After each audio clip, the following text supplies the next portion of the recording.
Aim right, achieve big at KR Mangalam University. हर साल की तरह अंधेरी सबवे पूरी तरह से पानी में डूबा हुआ नजर आ रहा है। अंधेरी सबवे में ऐसा लग रहा है कि नदी बह रही है। पानी तेज बहाव के साथ बहता जा रहा है। रोजाना जहां भरपूर ट्रैफिक हुआ करता था, आज यहां पर सन्नाटा है। सड़क पर कई फीट तक पानी है, जिससे लोगों की मुसीबतें बढ़ी हुई है। आसपास मौजूद दुकानों तक में पानी घुस गया है।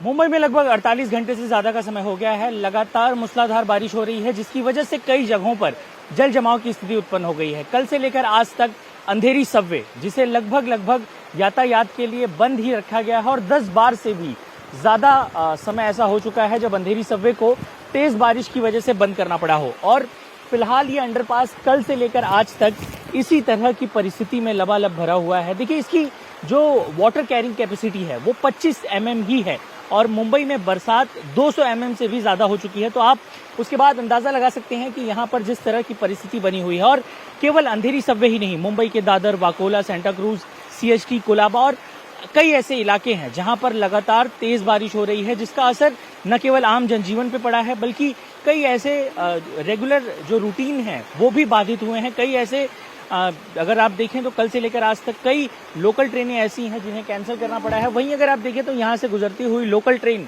और कल से लेकर अब तक की मुंबई की गति भी काफी ज्यादा धीमी हो गई है। चाहे वो चूनाभट्टी स्टेशन की बात करें, चाहे आप कुर्ला और साइन के निचले इलाकों वाले, लो लाइन वाले इलाकों की बात करें, उन सभी जगहों पर फिलहाल जल जमाव की स्थिति बनी हुई है। और मुंबई के ईस्टर्न, वेस्टर्न और सेंट्रल तीनों ही तरफ अगर बात की जाए तो काफी ज्यादा बरसात है। और चूंकि अगर बात की जाए मुंबई की, तो अगर 100 mm से ज्यादा की बरसात होती है तो ऐसी परिस्थिति में मुंबई में एक अलग रूप देखने को मिलता है। और इस वक्त बारिश का वही रौद्र रूप हमें मुंबई में देखने को मिल रहा है।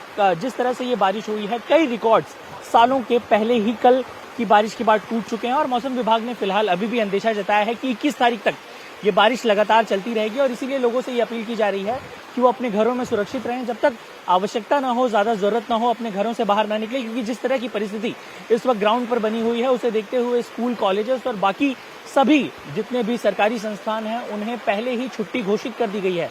खास तौर पर बात की जाए केवल मुंबई ही नहीं, उसके आसपास के इलाके, थाने, रायगढ़, पालघर, इन सभी जगहों पर पिछले 48 घंटों से जोरदार बारिश हो रही है, जिसकी वजह से अब स्थिति धीरे धीरे प्रशासन के हाथ से निकलती हुई नजर आ रही है। कोशिश पूरी की जा रही है, बड़े बड़े मोटर्स लगाए गए हैं, वाटर लॉगिंग के पंप्स लगाए गए हैं, लेकिन उसके बावजूद कोई भी असर ग्राउंड पर देखने को नहीं मिल रहा है। और इसलिए अब ये जरूरी होगा कि आप भी अपनी सुरक्षा का पूरा ध्यान रखें, और जब तक बहुत ज्यादा जरूरी ना हो, अपने घरों से बाहर न निकलें।